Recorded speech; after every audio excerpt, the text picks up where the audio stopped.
Hey, it's me, MLB. Here is part 4 of Yin and Yang. Enjoy.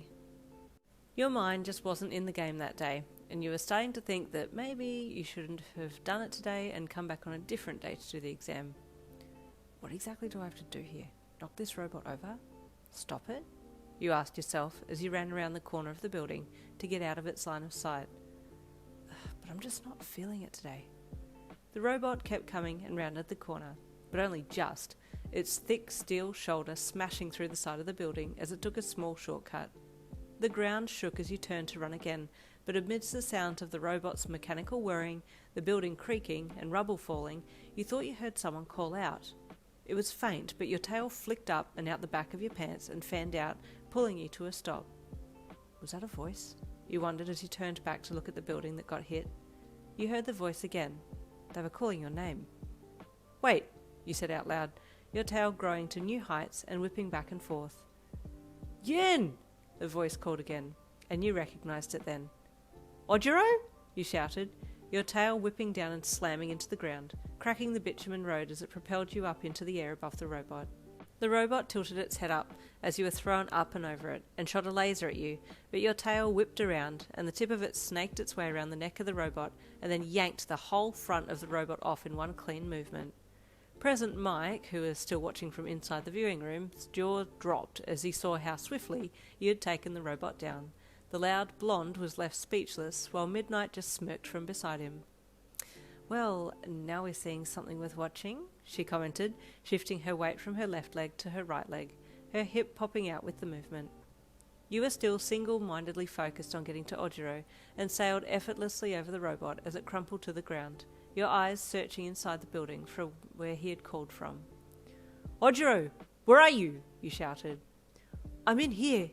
I'm stuck," he called, and your tail shot ahead of you as you landed, aiming straight for a small hole in the rubble, then fanning out and lifting the concrete that was well and truly 10 times your weight, and flung it off like it was nothing, revealing Ojiro curled up underneath. "What are you doing in here?" you asked with surprise as you helped him out the rubble. I came to ask you if you wanted to stop, because you didn't look like your heart was in it," he said sheepishly, using his free hand to scratch the back of his head. "But it looks like you've done well." Just then the finishing buzzer sounded and you looked up, your right hand still out and holding his. "Is that it? Did I do enough?" you asked, your tail whipping back and forth behind you.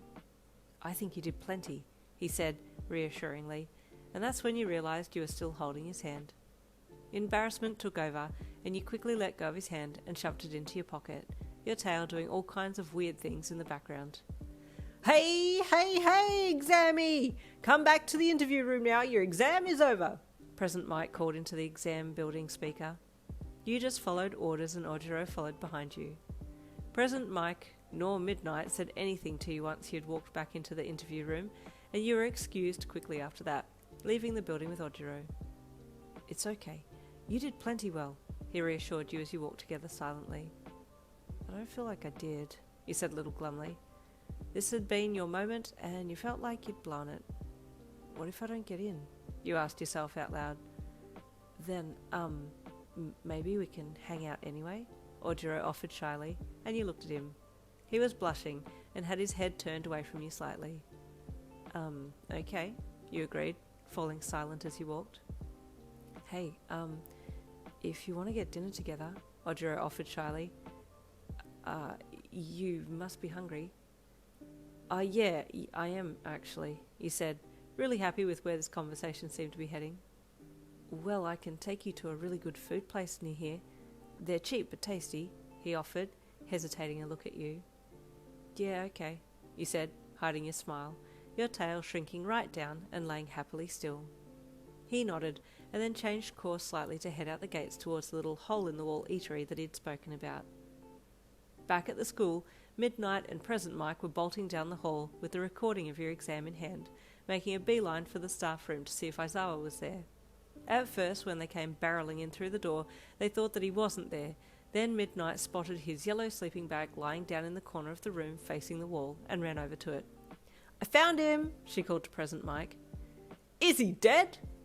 "I wish I was, since both of you are being so loud," Aizawa grumbled, rolling over to look at his blonde buddy. Death would be quieter. You have to see this! President Mike screamed, holding up the recording. Aizawa scowled and sat up. What is it?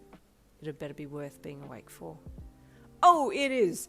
You don't even need to get out of your sleeping bag. I'll drag you to the computer to show you, President Mike said, walking over and grabbing the back of the sleeping bag to drag it towards his staff desk. Aizawa allowed himself to be dragged and then rotated so that he could see the screen while President Mike set up the replay to show him, only his face poking out from his yellow sleeping bag. Okay, this is the potential new student to take Minetta's place in your class, Mike said as he pressed play. Your initial performance was underwhelming, but the second you heard Ojiro call you, your whole demeanour changed, and from that instant onwards your performance left the three teachers in a rift of goosebumps. The whole side of the building! President Mike screeched as he replayed the part where you lifted a ton of rubble easily with your tail and threw it away like you were tossing some crumpled up pieces of paper. Who is she? Aizawa asked, the apathy in his voice changing to mild interest, which is a huge jump for him. She's a friend of Ojiro's. He brought her in, Midnight said. I think she has amazing potential, and quite frankly, I'd want her on my side rather than the other side, she added.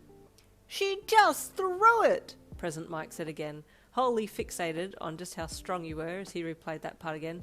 She's beyond strong, Aizawa. You need her in your class. Go and put in a good word for her, please. What if it's a one-off? Aizawa then asked, playing devil's advocate. What if this is her one strong moment?